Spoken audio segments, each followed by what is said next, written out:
तो दोस्तों इस वीडियो में डिस्कस करेंगे टॉप 100 बायोलॉजी के एमसीक्यू बेस्ड क्वेश्चन। और दोस्तों ये जो क्वेश्चन मैं बताऊंगा आपको 100, ये पूरा 100 क्वेश्चन होगा इसमें। और ये 100 क्वेश्चन आपके लिए बहुत ही इंपॉर्टेंट है। ये ऐसे क्वेश्चन है दोस्तों, ये ज़्यादातर एग्जाम में रिपीट हुआ है, यानी कि 5 बार से ज़्यादा रिपीट हुआ है दोस्तों, तभी जाके मैं इसको शामिल किया हूँ। अगर हम बात करेंगे सिर्फ यूपीएससी छोड़ के बाकी कोई भी एग्ज़ाम देने जाएंगे तो आपको इसी टॉप 100 से क्वेश्चन पूछा जाएगा। मैं यूपीएससी इसलिए छांट दिया हूँ कि वहाँ पे जो क्वेश्चन पूछा जाता है दोस्तों, उसको नेक्स्ट ईयर में या कभी आगे आने की संभावना बहुत ही कम रहता है, तो मैं उस चीज़ को अपवाद मानता हूँ। बाकी जितने भी आपका एग्ज़ाम है, सारे एग्ज़ाम में यही टॉप 100 क्वेश्चन बायोलॉजी से आते हैं, इसी टॉप 100 में से। तो लेट नहीं करते हुए चलते हैं पहला क्वेश्चन पर। पहला क्वेश्चन दोस्तों स्क्रीन पर आ चुका है। यहाँ पर देखिए क्वेश्चन क्या कह रहा है, जीव विज्ञान का पिता किसे कहा जाता है। देखिए क्वेश्चन तो बहुत ही इजी है, बहुत आप सभी भाइयों में से बहुत ऐसे हमारे दोस्त होंगे जो कि इस क्वेश्चन का आंसर जानते होंगे। तो मैं थोड़ा नए जो स्टूडेंट हमारे साथ जुड़ते हैं, मैं उनके लिए भी ये रखता हूँ। और ये क्वेश्चन देखिए ऐसे क्वेश्चन है, ये नहीं कि ये ईजी क्वेश्चन नहीं, ये क्वेश्चन रिपीटेड है। आप कोई भी बुक उठा के देखिएगा तो आपको ये क्वेश्चन आपको जरूर प्रीवियस ईयर का सेट में मिलेगा, ठीक है ना। 5 बार तो मिलेगा ही मिलेगा। तो यहाँ पे जो क्वेश्चन है, जीव विज्ञान का पिता किसे कहा जाता है, 4 ऑप्शन है, इनमें से आप अपना आंसर कर लीजिएगा पहले। तो ये जीव विज्ञान का जनक किसे कहा जाता है, तो ये कहा जाता है अरस्तु को। किसको कहा जाता है, अरस्तु को, यानी सी ऑप्शन इस क्वेश्चन का राइट आंसर है। बढ़ते हैं 2 नंबर पर। नेक्स्ट क्वेश्चन यहाँ पे पूछा गया दोस्तों आपसे 2 नंबर में, जीव विज्ञान का भौतिक आधार है। जीव विज्ञान का भौतिक आधार क्या होता है, तो जीव विज्ञान का जो भौतिक आधार होता है ये होता है जीव द्रव्य, ऑर्गेनिज्म, यानी कि डी ऑप्शन सही है। अगर पूछे आपसे कि जीव द्रव्य का भौतिक आधार किसे कहा जाता है, तो ये कहा जाता है जीव द्रव्य को। किसको कहा जाता है, जीव द्रव्य को। अभी कभी ये क्वेश्चन का आंसर याद कर लिया, क्योंकि दोस्तों हमारे पढ़ाने की खासियत ये है कि आपका माइंड में हम आंसर को बैठा देंगे। अगर आप हमारी वीडियो देखेंगे शुरू से लेकर लास्ट तक, तो 100 क्वेश्चन आपके माइंड में हम इस तरह से इमेज बना देंगे, रटवाएंगे नहीं, इमेज बना देंगे। और क्वेश्चन को जैसे आप देखेंगे तो आपको आंसर बाय डिफ़ॉल्ट माइंड में आ जाएगा। बढ़ते हैं आपका 3 नंबर क्वेश्चन पर। नेक्स्ट यहाँ से क्वेश्चन पूछा गया दोस्तों आपसे 3 नंबर में, सर्वप्रथम कोशिका का पता किसने लगाया था। फर्स्ट सेल डिस्कवर्ड, यानी कि सेल जो है डिस्कवर्ड किसके द्वारा किया गया था, तो ये किया गया था रॉबर्ट हुक के द्वारा। किसके द्वारा दोस्तों, रॉबर्ट हुक के द्वारा। तो यहाँ पे इंग्लिश में भी लिखा होगा, अगर आपको हिंदी में कोई दिक्कत है तो आप इंग्लिश भी देख सकते हैं यहाँ पे, रॉबर्ट हुक के द्वारा। बढ़ते हैं आपका 4 नंबर क्वेश्चन पर। नेक्स्ट यहाँ 4 नंबर का क्वेश्चन है, इसमें पूछा गया है कोशिका का शक्ति केंद्र पावर हाउस किसे कहा जाता है। कोशिका का पावर हाउस किसे कहा जाता है, यहाँ पे देखिए 4 ऑप्शन है। इसमें कोशिका का पावर हाउस जो कहा जाता है माइटोकॉन्ड्रिया का कहा जाता है। ये भी क्वेश्चन बहुत ही ईजी है, आई होप कि आप सभी को आंसर पता होगा। जो माइटोकॉन्ड्रिया है इसको पावर हाउस, पावर सेंटर, ये सब के नामों से पुकारा जाता है। बढ़ते हैं आपका 5 नंबर क्वेश्चन पर। नेक्स्ट क्वेश्चन तो सही से पूछा गया आपसे 5 नंबर में, कौन सी रचना पादप कोशिका को जंतु कोशिका से विभेदित करती है। कौन सी रचना पादप कोशिका को जंतु कोशिका से विभेदित करती है। मोस्ट वीवीआई क्वेश्चन है दोस्तों ये, और ये क्वेश्चन एग्जाम में जहाँ से मैं लिया हूँ वहाँ पे ये लगभग में 10 बार रिपीट था एग्जाम में, ठीक है ना। आपको आंसर आना चाहिए इस क्वेश्चन का। तो इसका जो राइट आंसर है देखिए, तो कोशिका भित्ति ये भी अलग करती है, पर्णहरित ये भी अलग करती है, सेंट्रिओल ये भी अलग करती है। तो इन क्वेश्चन का जो राइट आंसर होगा इनमें से सभी होगा डी ऑप्शन, और ये बहुत ही रिपीटेड क्वेश्चन है। बढ़ते हैं आपका 6 नंबर क्वेश्चन पर। नेक्स्ट क्वेश्चन दोस्तों, इस क्वेश्चन का भी यही खासियत है, ये भी कम से कम 10 बार, जहाँ से मैं जिस बुक से मैं लिया हूँ तो वहाँ से ये 10 बार पूछा हुआ है, ठीक है। किस कोशिकांग को आत्महत्या की थैली कहा जाता है।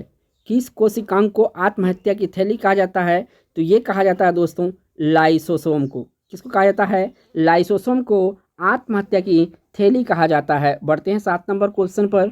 नेक्स्ट यहाँ से क्वेश्चन पूछा गया है 7 नंबर में, डीएनए की द्विगुणित कुंडली का पता किसने लगाया था, यानी कि डबल हेलिक्स मॉडल। जो डबल हेलिक्स मॉडल आपको याद होना चाहिए कि डबल हेलिक्स मॉडल किसने दिया था, ये दिया था दोस्तों वाटसन एवं क्रिक। कौन दिया था, वाटसन एवं क्रिक जो है आपका डबल हेलिक्स मॉडल दिया था। इंग्लिश में इसको DHM कहा जाता है। क्या कहा जाता है, DMH शॉर्ट में कहा जाता है कि DMH जो है सिद्धांत किसने दिया था, ये दिया था वाटसन एवं क्रिक। वाटसन एवं क्रिक आपके माइंड में क्लिक हो जाना चाहिए। बढ़ते हैं 8 नंबर क्वेश्चन पर। नेक्स्ट क्वेश्चन दोस्तों इसे पूछा गया आपसे 8 नंबर में, डीएनए का प्रमुख कार्य क्या है। डीएनए का प्रमुख कार्य क्या होता है, ये आपसे पूछा गया है। तो डीएनए का प्रमुख जो कार्य होता है ये होता है आनुवांशिक क्रियाओं का संचालन। क्या होता है? आनुवांशिक क्रियाओं का संचालन जो होता है ये डीएनए का प्रमुख कार्य होता है। नेक्स्ट यहाँ क्वेश्चन पूछा गया दोस्तों, आरएनए रिबोन्यूक्लिक एसिड पाया जाता है। ये जो फुल फॉर्म है रिबोन्यूक्लिक एसिड, ये भी याद रखना है, कभी कभी फुल फॉर्म पूछा जाता है। तो आरएनए पाया जाता है, किसमें पाया जाता है आरएनए? ये पाया जाता है कोशिका द्रव्य में। किसमें पाया जाता है? कोशिका द्रव्य में आपका क्या पाया जाता है? आरएनए पाया जाता है। इतना तो बात याद रखेंगे तो ये क्वेश्चन आपका यहाँ से सॉल्व हो जाएगा। आरएनए में क्या पाया जाता है? आरएनए किसमें पाया जाता है? कोशिका द्रव्य में पाया जाता है। बढ़ते हैं नेक्स्ट 10 नंबर क्वेश्चन पर। नेक्स्ट क्वेश्चन यहाँ पे पूछा गया दोस्तों आपसे, आनुवांशिकी का पिता, फादर ऑफ जेनेटिक्स किसे कहा जाता है? तो देखिए फादर ऑफ जेनेटिक्स किसे कहा जाता है? तो ये कहा जाता है दोस्तों मेंडल को। किसको कहा जाता है? मेंडल को। जॉर्ज मेंडल इसका पूरा नाम है। तो याद रखिएगा मेंडल को क्या कहा जाता है? आनुवांशिकी का पिता कहा जाता है। नेक्स्ट यहाँ से क्वेश्चन पूछा गया दोस्तों 11 नंबर में, मनुष्य में गुणसूत्रों की कुल संख्या कितनी होती है? जो मनुष्य है इनमें, यानी हम मानव हैं, यानी मानव भी कह सकता है यहाँ पे, मानव में गुणसूत्रों की संख्या कितनी होती है? तो देखिए ये टोटल होती है 46। कितनी होती है? 46 होती है। ये 46 आपका माइंड में छप जाना चाहिए। अगर पेयर में पूछे तो आपको 23 पेयर यानी 23 जोड़ा करना है। तो ऑप्शन यहाँ पे ए ऑप्शन है, कभी कभी पेयर में भी दे दिया जाता है। नेक्स्ट क्वेश्चन, और ये भी क्वेश्चन आपको इंपॉर्टेंट है 12 नंबर का, मनुष्य में होने वाले अनुवांशिकी रोग कौन सा है? यानी जेनेटिक डिजीज इनमें से कौन है? देखिए ब्लाइंडनेस, वर्णांधता ब्लाइंडनेस ये भी है, हीमोफीलिया ये भी है, टर्नर सिंड्रोम ये भी है। यानी कि यहाँ पे डी ऑप्शन मिला जुला के सही हो जाएगा। इनमें सभी सही आंसर है आपका। ठीक है, ऑप्शन जितने भी है आपको याद रहना चाहिए। बढ़ते हैं आपका 13 नंबर क्वेश्चन पर। नेक्स्ट क्वेश्चन दोस्तों, और बहुत ही इंपॉर्टेंट है, थोड़ा ये मैजिकल क्वेश्चन है, लड़का पैदा होगा जब। देखिए लड़का पैदा होगा, कब लड़का पैदा होता है?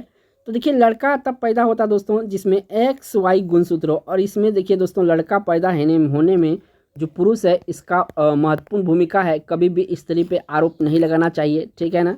और जो पुरुष का गुणसूत्र है XY, इन्हीं के कारण से ये लड़का पैदा होता है। तो सी ऑप्शन इस क्वेश्चन का राइट आंसर है। नेक्स्ट यहाँ से पूछा गया दोस्तों आपसे 14 नंबर में, हीमोफीलिया रोग डैश से ग्रस्त व्यक्ति से लक्षण दिखाई देता है। हीमोफीलिया रोग ग्रस्त व्यक्ति में लक्षण दिखाई देता है। क्या लक्षण दिखाई देता है? तो इसमें जो लक्षण दिखाई देता है ये होता है रक्त का बहना बंद नहीं होता है। क्या होता है? रक्त का बहना बंद नहीं होता है हीमोफीलिया रोग में। बढ़ते हैं 15 नंबर क्वेश्चन पर। नेक्स्ट यहाँ पे पूछा गया है दोस्तों 15 नंबर का क्वेश्चन है, जीन के बारे में कौन सा कथन सत्य है? तो देखिए अगर ऑप्शन को ध्यान से पढ़ेंगे तो मैं एक एक ऑप्शन को पढ़ देता हूँ। यह डीएनए की एक क्रियात्मक इकाई है जीन। क्या ये सही है?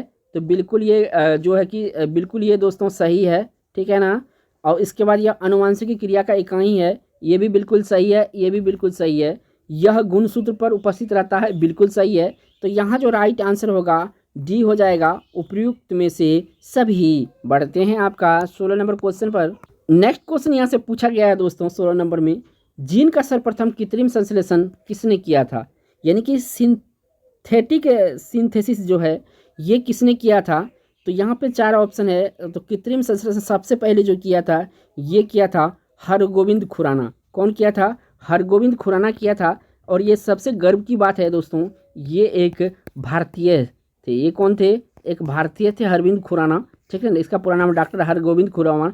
इन्होंने ही सर्वप्रथम कृत्रिम संश्लेषण का जो खोज किया था इन्होंने ही किया था, हरविंद खुराना ने।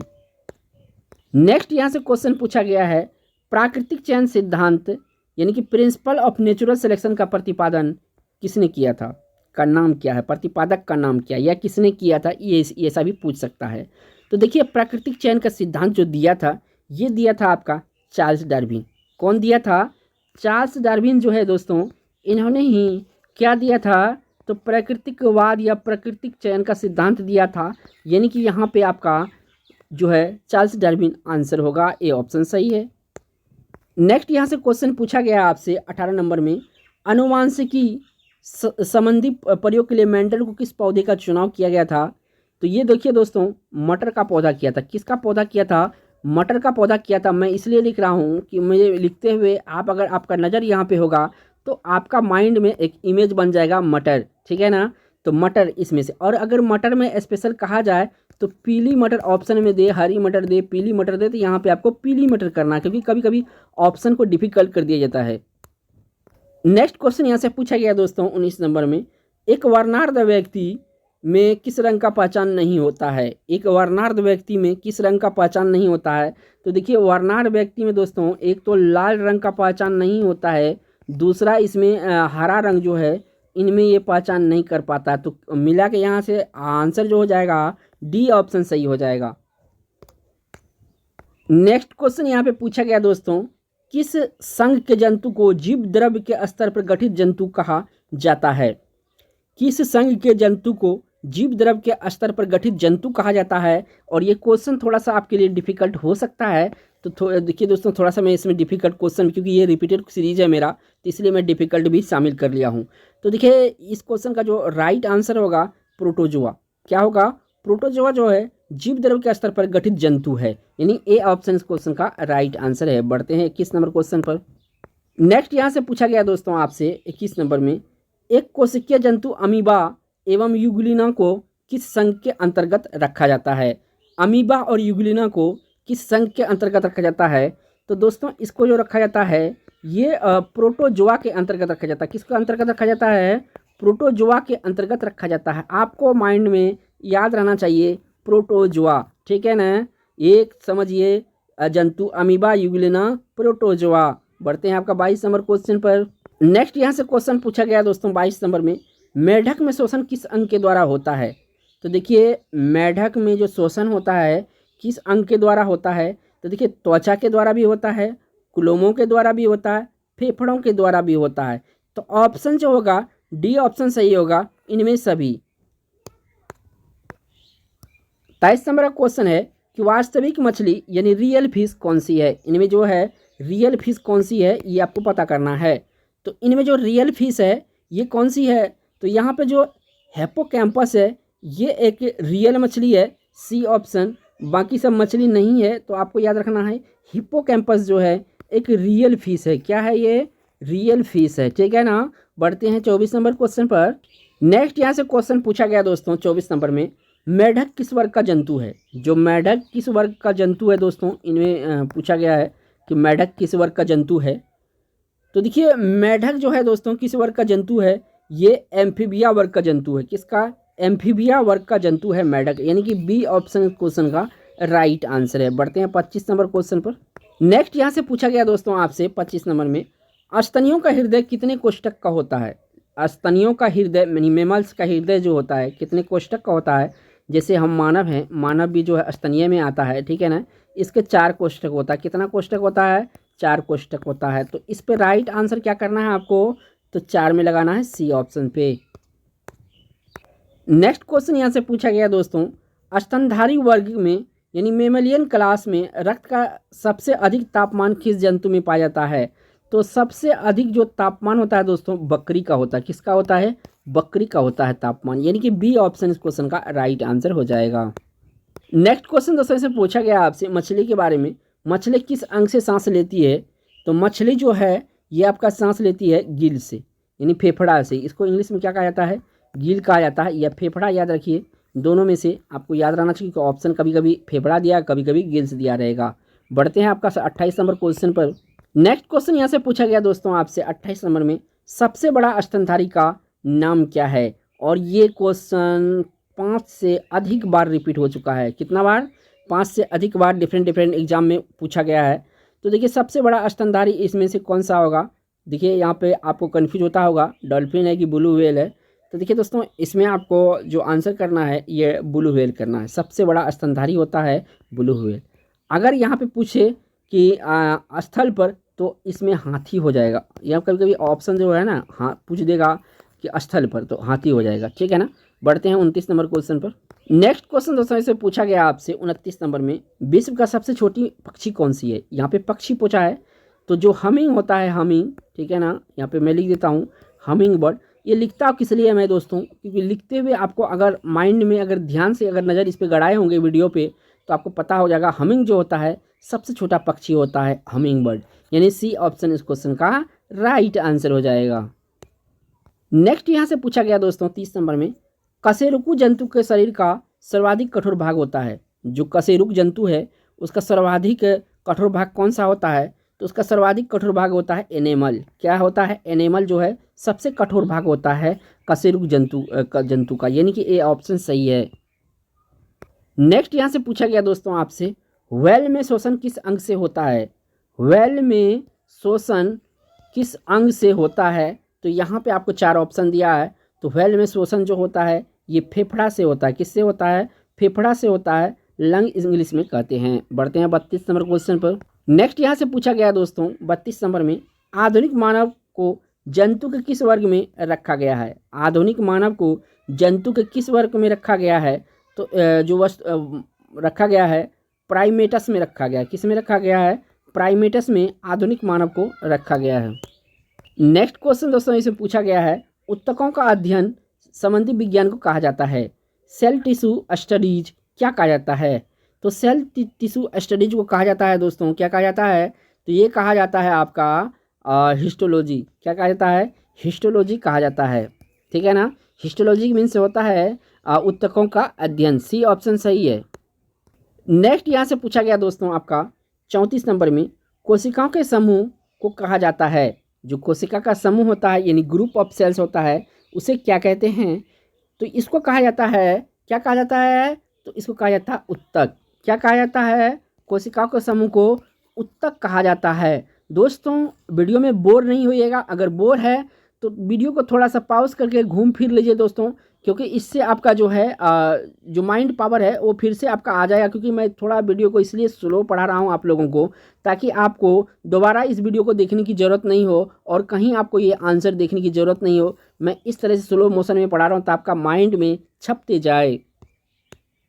नेक्स्ट यहाँ से पूछा गया दोस्तों 35 नंबर में, पुनरुत्पादन की क्षमता किस प्रकार के उत्तकों में सर्वाधिक होती है? जो पुनरुत्पादन की रिप्रोडक्टिविटी है सबसे ज़्यादा किस में होती है? कौन से उत्तक में होती है? तो ये होती है दोस्तों आपका उपकला उत्तक में। किस में होती है? उपकला उत्तक में जो है सबसे ज़्यादा पुनरुत्पादन क्षमता होती है। यानी कि यहाँ पे डी ऑप्शन सही है इस क्वेश्चन का 35 का, है ना।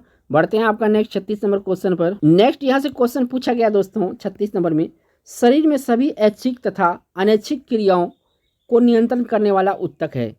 देखिए यहाँ पे ये क्वेश्चन आपको वीवीआई कर लीजिएगा। शरीर में सभी ऐच्छिक अनैच्छिक क्रियाओं को नियंत्रित करने वाला उत्तक इनमें से कौन सा है? तो इनमें से जो वो उत्तक है वो है तंत्रिका उत्तक। कौन सा उत्तक? तंत्रिका उत्तक क्या करता है? शरीर के सभी ऐच्छिक अनैच्छिक क्रियाओं का नियंत्रण करता है। ठीक है ना। तो ये आपका तंत्रिका हो जाएगा यहाँ पर। नेक्स्ट क्वेश्चन दोस्तों इसमें पूछा गया आपसे 37 नंबर में, रक्त किस प्रकार का उत्तक है? तो देखिए रक्त जो है एक प्रकार का संयोजी उत्तक होता है। बी ऑप्शन सही है। और इंग्लिश में इसे कनेक्टिव टिश्यू कहते हैं। क्या कहते हैं? कनेक्टिव टिश्यू कहा जाता है रक्त को। नेक्स्ट यहाँ से क्वेश्चन पूछा गया दोस्तों, अरेखित पेशीय उत्तक कहाँ पाए जाते हैं? अरेखित पेशीय उत्तक इनमें से कहाँ पाए जाते हैं? तो ये पाए जाते हैं आपका अमाशय में। कहाँ पे पाए जाते हैं? अमाशय में आपका अरेखित पेशीय उत्तक पाया जाता है। तो इस क्वेश्चन का यहाँ पे आपका बी ऑप्शन सही है। बढ़ते हैं आपका 39 नंबर क्वेश्चन पर। नेक्स्ट यहाँ से क्वेश्चन पूछा गया आपसे, संयोजी उत्तक के उदाहरण है। संयोजी उत्तक के इनमें से उदाहरण कौन सा है? 4 ऑप्शन है। तो देखिए संयोजी उत्तक के जो उदाहरण है इनमें ये है आपका लिम्फ भी है, हड्डी भी है और प्रोटीन भी है। तो यहाँ पे जो राइट आंसर होगा डी ऑप्शन सही हो जाएगा, इनमें सभी। नेक्स्ट क्वेश्चन इसमें पूछा गया दोस्तों, संकुचनशील उत्तक है के नाम से जाना जाता है। यानी कि संकुचनशील उत्तक के नाम से कौन जाने जाते हैं इसमें? तो जो पेशीय उत्तक है, मसल्स टिश्यू है, इसे हम लोग संकोचनशील उत्तक के नाम से जाने जाते हैं। डी ऑप्शन सही है। नेक्स्ट यहाँ से क्वेश्चन पूछा गया दोस्तों, चेतना उत्तक किस प्रकार के उत्तक को कहते हैं? ये जो चेतना उत्तक है किस प्रकार के उत्तक को कहते हैं? तो ये कहते हैं दोस्तों तंत्रिका उत्तक को। तंत्रिका उत्तक को क्या कहा जाता है? चेतना उत्तक भी कहा जाता है। तो इस क्वेश्चन का यहाँ पे बी ऑप्शन सही है। नेक्स्ट यहाँ पे क्वेश्चन पूछा गया है, हीमोग्लोबिन में पाया जाता है। हीमोग्लोबिन में क्या पाया जाता है दोस्तों? तो हीमोग्लोबिन में हीमोग्लोबिन जो पाया जाता है लाल रक्त कण में पाया जाता है। किस में पाया जाता है? लाल रक्त कण यानी कि आरबीसी में आपका हीमोग्लोबिन पाया जाता है, यानी कि सी ऑप्शन, बी ऑप्शन इस क्वेश्चन का राइट आंसर है। नेक्स्ट क्वेश्चन दोस्तों, क्वेश्चन तो बहुत ही इजी है लेकिन इतना ही इम्पोर्टेंट भी है। किसी ग्रंथि को मास्टर ग्रंथि कहा जाता है? किस ग्रंथि को मास्टर ग्लैंड या मास्टर ग्रंथि कहा जाता है? तो दोस्तों यहाँ पे जो पिट्यूटरी ग्रंथि है या पीयूष ग्रंथि है, इसी को कहा जाता है मास्टर ग्रंथि। किसको? पिट्यूटरी या पीयूष ग्रंथि को मास्टर ग्रंथि के नाम से जाने जाते हैं। नेक्स्ट यहाँ से क्वेश्चन पूछा गया आपसे 44 में, मानव शरीर में हड्डियों की संख्या कितनी है? मानव शरीर में हड्डियों की संख्या कितनी है? तो यहाँ पे मानव शरीर में दोस्तों हड्डियों की संख्या कितना है? तो 206 है। लेकिन आपको यहाँ पे इतना ही नहीं याद रखना है, यहाँ से एक और चीज़ याद रखना है। अगर पूछे बच्चों में हड्डियों की संख्या कितना होता है, ये तो वयस्क वाली बात होता है, तो 270 से लेकर आपको 300 तक याद रखना है। अब जहाँ पे जो ऑप्शन फिट बैठे वहाँ पे लगा देना है। बच्चा जितना नवजात होता है उसका हड्डियों की संख्या उतनी ज़्यादा होती है, और उम्र जैसे बढ़ता है उसका हड्डियों की संख्या जुटते जाता है, काउंट कम होता जाता है। बढ़ते हैं आपका 25 नंबर क्वेश्चन पर। नेक्स्ट क्वेश्चन यहाँ पे पूछा गया दोस्तों आपसे, भोजन में उपस्थित शर्करा को माल्टोज में बदलता है। भोजन में उपस्थित शर्करा को माल्टोज में बदलता है, तो कौन बदलता है माल्टोज में? तो ये बदलता है टाइलिन। कौन बदलता है? टाइलिन जो है क्या काम करता है? शर्करा को माल्टोज में बदल देता है, यानी ए ऑप्शन क्वेश्चन का राइट आंसर हो जाएगा। नेक्स्ट यहाँ से क्वेश्चन पूछा गया है, भोजन का अवशोषण शरीर के किस अंग में होता है? यहाँ पे बोझा है भोजन का अवशोषण, अब्सॉर्प्शन ऑफ फूड कहाँ पे होता है? तो ये होता है आपका छोटी आंत में, स्मॉल इंटेस्टाइन में होता है आपका भोजन का अवशोषण। बढ़ते हैं आपका 47 नंबर। नेक्स्ट यहाँ से पूछा गया है, मानव शरीर का सबसे बड़ी ग्रंथि, largest gland of human body, ठीक है, largest gland of human body कौन सा है? तो ये है आपका यकृत, यानी इसको इंग्लिश में क्या कहते हैं? लीवर कहते हैं। जो लीवर है ये मानव का सबसे बड़ी ग्रंथि है। नेक्स्ट क्वेश्चन इसे पूछा गया 48 नंबर में, इंसुलिन की कमी से उत्पन्न होने वाला रोग कौन सा है? तो कहीं दोस्तों आप लोग ये नहीं समझिएगा आपको इंसुलिन है, इंसुलिन की कमी से होने वाला रोग है, नहीं, ऐसा नहीं है। इंसुलिन की कमी से उत्पन्न होने वाला रोग कौन सा है इनमें से?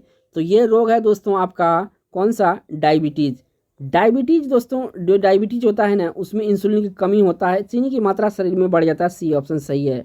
तो आप लोग मिठाई कम खाया कीजिए, क्योंकि हो सकता है कि आपका चीनी बढ़ जाए शरीर में। बढ़ते हैं आपका 49 नंबर। नेक्स्ट यहाँ से क्वेश्चन पूछा गया है, कौन सा पोषक पदार्थ शरीर के त्वरित ऊर्जा प्रदान करता है? अच्छा क्वेश्चन है, ठीक है। कौन सा पोषक पदार्थ शरीर का त्वरित ऊर्जा प्रदान करता है? तो सबसे ज़्यादा जो त्वरित ऊर्जा प्रदान करता है दोस्तों, कार्बोहाइड्रेट करता है। देखिए कार्बोहाइड्रेट जो होता है दोस्तों, ये चावल जो है इसका प्रमुख स्रोत है। याद रखिएगा, आप लोग भात खाते हैं तो कैसे फुर्ती आ जाता है शरीर में, ऐसे तो अपोजिट होता है, भात खाने से आलस आ जाता है। लेकिन समझिए यहाँ पर कि चावल खाने से आपको कार्बोहाइड्रेट मिलेगा, कार्बोहाइड्रेट से त्वरित ऊर्जा होगा, आप दौड़ने लगेंगे। बढ़ते हैं 50 नंबर क्वेश्चन पर। नेक्स्ट क्वेश्चन यहाँ पे पूछा गया दोस्तों, शरीर में गैसों का विनिमय किस अंग में होता है? यहाँ पे जो गैस, अब शरीर में भी गैस बनता है, बिल्कुल जी दोस्तों, शरीरों में जो गैस बनता है, ठीक है ना, वो वाला गैस नहीं जो आप समझ रहे हैं। शरीर में जो गैस होता है शरीर को संचालन के लिए, वो वाला गैस की बात कर रहे हैं। तो गैसों का विनिमय किस अंग से होता है? तो ये होता है दोस्तों आपका किस अंग से? तो ये होता है फेफड़ा से, यानी लंग से। बी ऑप्शन इस क्वेश्चन का राइट आंसर हो जाएगा। बढ़ते हैं 51 नंबर क्वेश्चन पर। नेक्स्ट यहाँ पूछा गया दोस्तों, किडनी, हिंदी में ब्रिक, इंग्लिश में किडनी का कार्यात्मक इकाई क्या है? देखिए किडनी का कार्यात्मक इकाई क्या है? तो किडनी का जो कार्यात्मक इकाई है नेफ्रॉन है। यहाँ पे न्यूरॉन जो होता है दोस्तों, इसमें कन्फ्यूजन नहीं होइएगा, ठीक है। ये तंत्रिका तंत्र की इकाई होती है। किसकी इकाई होती है? न्यूरॉन। तंत्रिका तंत्र की ये न्यूरॉन इकाई होती है। आपको नेफ्रॉन याद रखना है, brick kidney nephron, brick kidney nephron याद रहेगा, ठीक है ना। किडनी देखिए, किडनी में एन है, यहाँ पे एन है, ये देखिए यहाँ पे जो है किडनी में एन है और यहाँ पे एन है, इससे आपको संबंध करना है, ठीक है ना, याद रखने के लिए दोस्तों। बढ़ते हैं 52 नंबर क्वेश्चन पर। नेक्स्ट यहाँ क्वेश्चन पूछा गया दोस्तों आपसे, नाइट्रोजनी उत्सर्जी पदार्थों में सबसे अधिक मात्रा में पाया जाता है। जो नाइट्रोजन उत्सर्जी पदार्थ होता है उसमें सबसे अधिक क्या पाया जाता है? तो उसमें सबसे अधिक जो पाया जाता है ये यूरिया पाया जाता है। क्या पाया जाता है? यूरिया। नेक्स्ट यहाँ से पूछा गया दोस्तों आपसे 53 नंबर में, मानव शरीर में पिट्यूटरी ग्रंथि स्थित है। जो पिट्यूटरी यानी पीयूष ग्रंथि होता है, इसको पीयूष ग्रंथि भी बोलते हैं, ये मानव शरीर में कहाँ पे स्थित होता है? तो ये जो होता है आपका कहाँ पे? मस्तिष्क में यानी कि ब्रेन में स्थित होता है आपका पिट्यूटरी ग्रंथि या पीयूष ग्रंथि। नेक्स्ट क्वेश्चन दोस्तों, इसमें पूछा गया आपसे, आँख में किस भाग को नष्ट होने पर आँखों की रोशनी समाप्त हो जाती है? आप तो सही दोस्तों देख पाते हैं ना, तो आपका आँख का रोशनी सही है, तो बताइए इसमें फटाक से आंसर। तो इसका जो राइट आंसर है दोस्तों ये है आपका कॉर्निया। कॉर्निया को नष्ट होने से 55 नंबर का क्वेश्चन है दोस्तों, इसे पूछा गया आपसे, लाल रक्त कण का निर्माण कहाँ होता है? तो देखिए लाल रक्त का निर्माण जो होता है ये होता है आपका लाल अस्थि मज्जा में। कहाँ पे होता है? अस्थि मज्जा में होता है, या रेड बोन मैरो में होता है। बी ऑप्शन सही है। नेक्स्ट क्वेश्चन दोस्तों, इसे पूछा गया आपसे 56 नंबर में, कशेरुक दंड या हड्डियों में कुल संख्या पाई जाती है। कशेरुक दंड में हड्डियों की कुल संख्या कितनी पाई जाती है? तो इसमें हड्डियों की संख्या 33 पाई जाती है। कितनी पाई जाती है? 33 पाई जाती है। आई होप कि आपका माइंड में ये आंसर छप गया होगा। डी ऑप्शन इस क्वेश्चन का राइट आंसर सही है। नेक्स्ट क्वेश्चन इसमें पूछा गया दोस्तों आपसे, शरीर का सबसे लंबी हड्डी कौन सी है? शरीर का सबसे लंबी हड्डी इनमें से कौन सा है? तो यहाँ जो फीमर है, जांघ की हड्डी होता है ये फीमर, ये आपका शरीर की सबसे लंबी हड्डी है। नेक्स्ट यहाँ से क्वेश्चन पूछा गया दोस्तों आपसे, मानव शरीर में रक्त कहाँ शुद्ध होता है? तो देखिए मानव शरीर में जो रक्त शुद्ध होता है वृक्क यानी किडनी में होता है। कहाँ पे होता है? किडनी में। नेक्स्ट क्वेश्चन यहाँ पे पूछा गया दोस्तों, मनुष्य के हृदय का स्पंदन 1 मिनट में कितनी बार होती है? स्पंदन 1 मिनट में कितनी बार होती है? तो ये होती है 72 बार। कितनी होती है? 72 बार होती है। ए ऑप्शन इस क्वेश्चन का राइट आंसर है। नेक्स्ट क्वेश्चन इसमें पूछा गया दोस्तों आपसे, किस रक्त समूह को सर्वदाता कहा जाता है? किस रक्त समूह को सर्वदाता कहा जाता है? तो दोस्तों इसमें जो रक्त समूह है किसको कहा जाता है? ओ जो है इसको सर्वदाता कहा जाता है। ओ वाले जो ग्रुप है किसी को भी दे सकता है दोस्तों। अगर आपके पास ए है तो आप किसी ओ है किसी को दे सकते हैं, और आपके पास अगर ए बी है सपोज दैट, तो आप किसी से ले सकते हैं। तो इसको यूनिवर्सल डोनर कहा जाता है और इसको यूनिवर्सल एक्सेप्टर कहा जाता है। याद रखिएगा ए बी को यूनिवर्सल एक्सेप्टर कहा जाता है। नेक्स्ट क्वेश्चन दोस्तों इसे पूछा गया है, ये पूछ ही दिया, किस ब्लड ग्रुप को सर्वग्राही यानी यूनिवर्सल एक्सेप्टर कहा जाता था? आपको पहले ही पता कर चुका। तो किसको कहा जाता है? सी को। ए बी जो है किसी से भी रक्त ले सकता है, यूनिवर्सल एक्सेप्टर है ये। नेक्स्ट क्वेश्चन यहाँ पूछा गया है 62 नंबर में, विटामिन डी का रासायनिक नाम क्या है? विटामिन डी का रासायनिक नाम क्या है? तो विटामिन डी का जो रासायनिक नाम है कैल्सीफेरोल है। क्या है? विटामिन डी का रासायनिक नाम कैल्सीफेरोल है। नेक्स्ट क्वेश्चन यहाँ पे अच्छा क्वेश्चन है, कौन सा युग्म सुमेलित नहीं है? इधर विटामिन का नाम है, इधर रासायनिक नाम है ना? ठीक है। ए देखिए कौन सा सुमेलित नहीं है, तो यहाँ आपको लगाना है टिक। तो ए रेटिनॉल बिल्कुल सही है। विटामिन सी एस्कॉर्बिक अम्ल बिल्कुल सही है। विटामिन यहाँ पे विटामिन कौन सा है? बी है। तो विटामिन बी क्या? विटामिन बी जो है ये थायमिन बिल्कुल सही है। विटामिन के टोकोफेरोल बिल्कुल गलत है दोस्तों। तो ऑप्शन यहाँ से डी ऑप्शन सही होगा। नेक्स्ट क्वेश्चन दोस्तों इसे पूछा गया है 64 नंबर में, मानव शरीर में आयोडीन की कमी से उत्पन्न रोग है। मानव शरीर में आयोडीन की कमी से कौन सा रोग होता है? तो ग्वाइटर होता है, जिसे गलगंड हिंदी में कहा जाता है। यानी गले जो है, गले मानव शरीर का जो गला होता है ना, गला का आकार इस तरह से फूल जाता है। ठीक है ना? तो ए ऑप्शन इस क्वेश्चन का राइट आंसर है। नेक्स्ट क्वेश्चन इसमें पूछा गया दोस्तों आपसे 65 में, कौन से युग्म सुमेलित नहीं है? तो यहाँ पे विटामिन दिया है और यहाँ से कमी से रोक दिया है। तो देखिए यहाँ पे विटामिन ए की कमी से क्या रोतंदी होता है 65 में देखना है, तो ये बिल्कुल सही है। विटामिन बी बेरी बेरी बिल्कुल सही है। विटामिन सी अस्कर्बी ये भी बिल्कुल सही है। विटामिन डी नपुंसकता नहीं, ये गलत है। ये नपुंसकता किसी कमी से होता है, तो विटामिन ई की कमी से होता है ना, ई की कमी से। ठीक है, बढ़ते हैं नेक्स्ट क्वेश्चन पर। नेक्स्ट क्वेश्चन दोस्तों पूछा गया आपसे, कौन सा विटामिन जल में घुलनशील है? तो यहाँ पे देखिए जल में घुलनशील जो विटामिन है इसका एक तरीका होता है याद रखने का। ठीक है ना? देखिए जल में जो घुलनशील, यहाँ पे जल में घुलनशील, तो देखिए बी और सी जो है ये जल में घुलनशील होता है ना। इसके बाद अगर हम याद रखने के लिए एक ट्रिक बताएंगे, KEDA, ठीक है ना, KEDA, ठीक है ना, कीड़ा, ठीक है ना। तो ये जो होता है ये वसा में घुलनशील है, ठीक है ना। तो यहाँ पे आंसर कौन सा सही हो जाएगा आपका, देखिए जल में घुलनशील ए भी है बी भी है, तो ऑप्शन यहाँ पे डी ऑप्शन इस क्वेश्चन का राइट आंसर हो जाएगा। नेक्स्ट यहाँ से पूछा गया दोस्तों आपसे, लाल रक्त कण का जीवन काल कितना होता है, यानी आरबीसी का जो जीवन काल होता है कितना होता है, यहाँ पे पूछा गया है। तो आरबीसी का जीवन काल 120 दिन का होता है। कितना होता है, 120 दिन का होता है। ये आपको याद रहना चाहिए, 120 दिन का किसका जीवन काल होता है, आरबीसी का होता है। नेक्स्ट यहाँ से क्वेश्चन पूछा गया है 68 नंबर में, शरीर में ताप का नियंत्रण करता है। तो देखिए शरीर में ताप का नियंत्रण जो होता है हाइपोथैलेमस में ग्रंथि में होता है। किस में होता है, हाइपोथैलेमस ग्रंथि में होता है। यहाँ पे एक बात और याद रखना है, जो भूख होता है, भूख प्यास, इसका भी जो नियंत्रण होता है ये हाइपोथैलेमस ग्रंथि ही करता है। नेक्स्ट यहाँ से क्वेश्चन पूछा गया है, हीमोग्लोबिन का मुख्य कार्य क्या होता है।